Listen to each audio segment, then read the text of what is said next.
สบายดีกันตอนเที่ยงพี่น้องมากินข้าวเที่ยงนำกันเด้อข้าวปุ้นลวกปลาหมึกอันนี้เป็นกุ้งอันนี้เป็นหอยเชอรี่แล้วก็มีปลาหมึกด้วยพี่น้องมื้อกี้ห่อเมี่ยงกินมื้อนี้นะกินแซ่บๆน้ำเจียวแซ่บน้ำเจียวนี่ละพี่น้องเลยใส่อันกระเทียมต้นผักชีแล้วก็ผักเผ็ดเกลือเป็นนัวน้ำตาลและถั่วดินนะบักถั่วดินหนาวมาแซ่บขนาดเป็นผักของเขาเด้อนี่เด้อ กินกันพี่น้องเฮ็ดกินแต่วานนี้ก็บ่ได้เฮ็ดกินก็เลยมาเฮ็ดกินมื้อนี้ว่าซั่นซะกินกับบักเด่นนำเด้อมื้อนี้เด้อ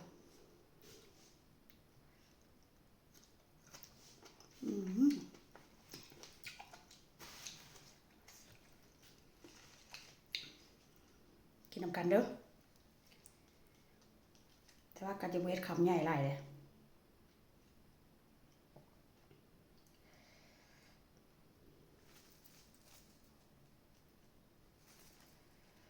หอมก็มีซ้ำนี่ล่ะหอมนะพี่น้อง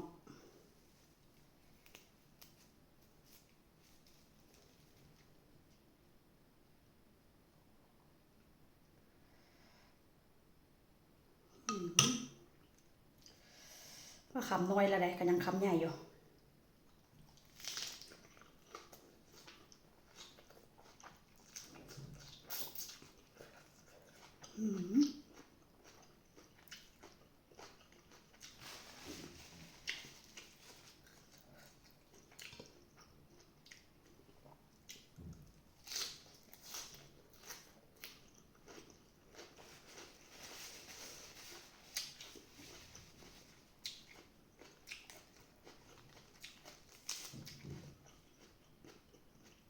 บักแซ่บด้วย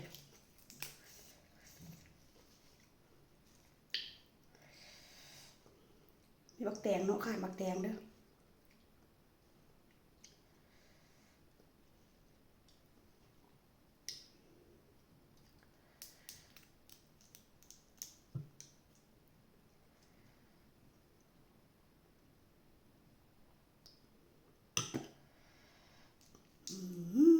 แซ่บขนาดพี่น้อง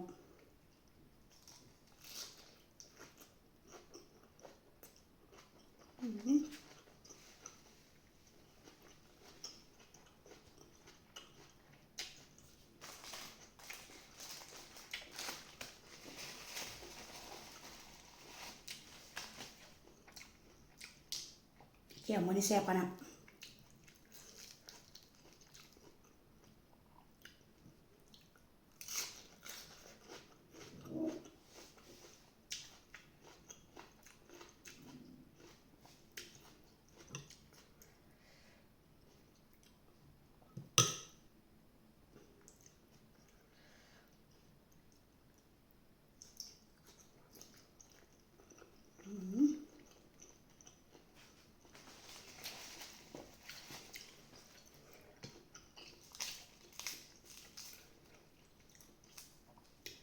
สุดยอดเลยความแซ่บ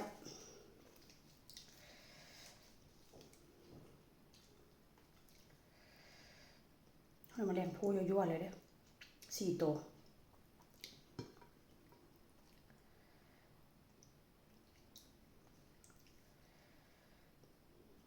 มื้อนี้แซ่บคักมื้อนี้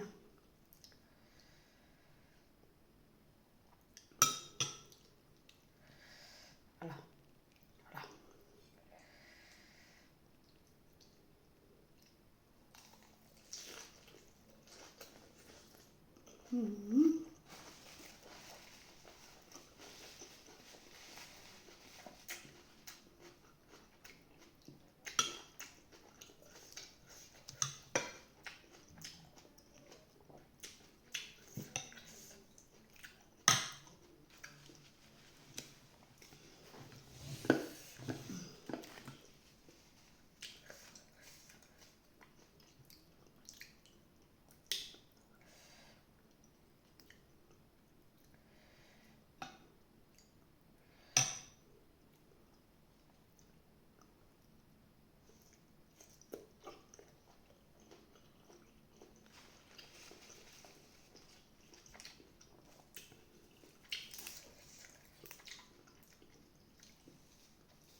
ยเฮียพี่น้องเอ้ยเฮียแต่กะจะกินเด้อ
สุดๆเลยน้ำแจ่ววันนี้ยกโป้ให้เลย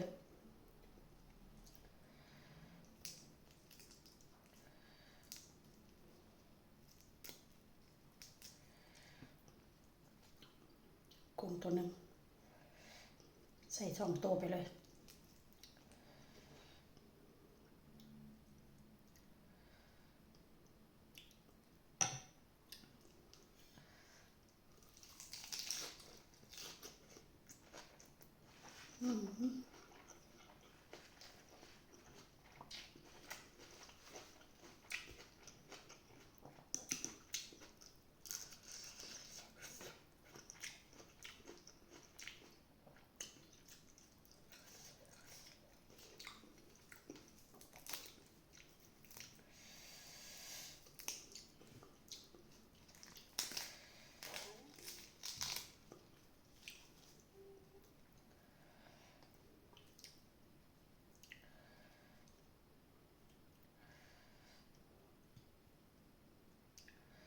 ชิ้นใหญ่กว่าบุ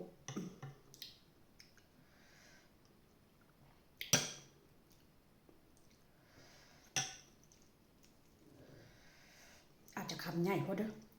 เอาใส่ทีหลัง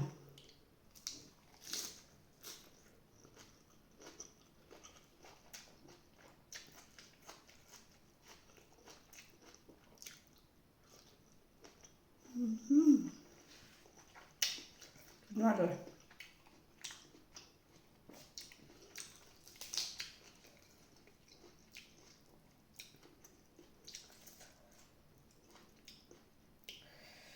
ในรอบรายเดือนไม่ได้กินห่อ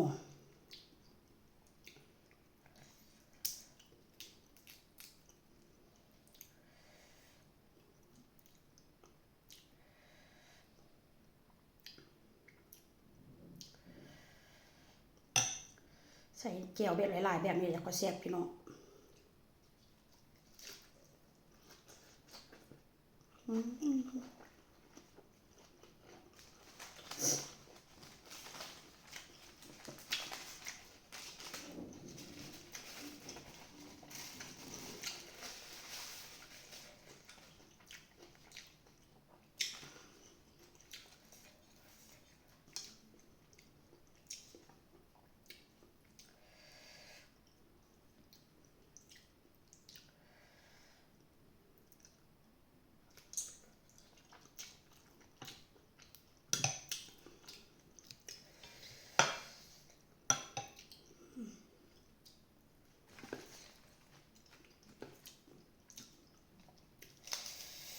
เผ็ดขนาด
แซ่บมาก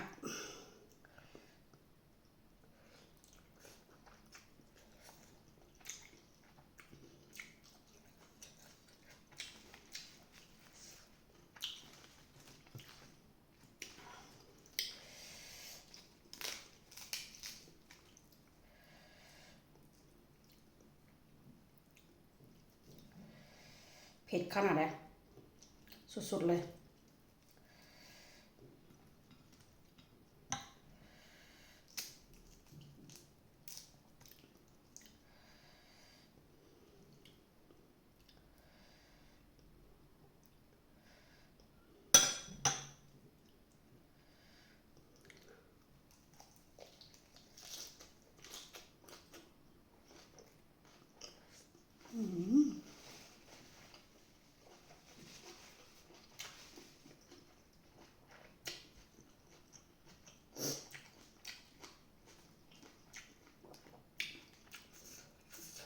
ครับสมกับตั้งตาคอย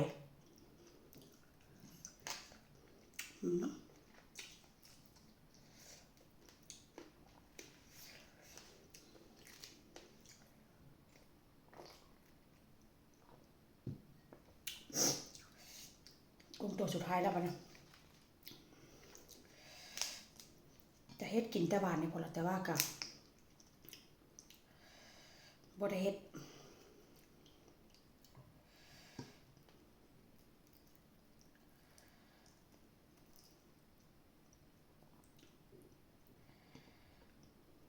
ประเทศ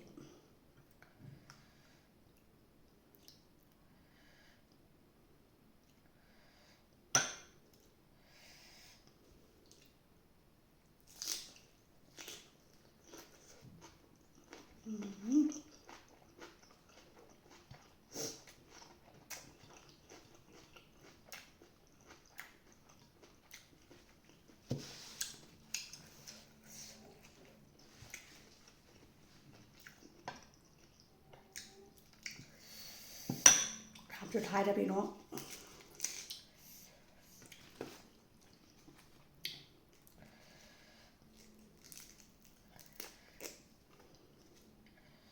ต้นหอม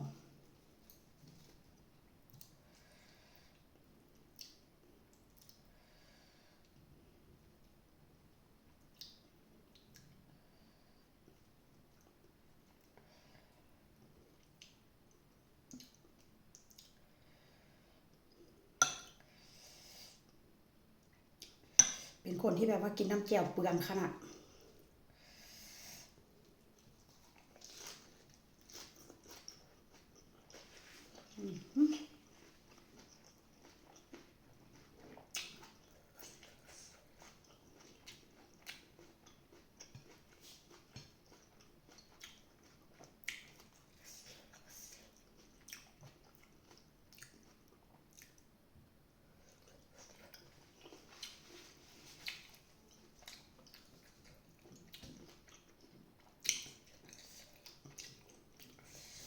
วุ้นยังไล่อยู่เลยแต่ว่ากับไปต่อบ่ไหวละ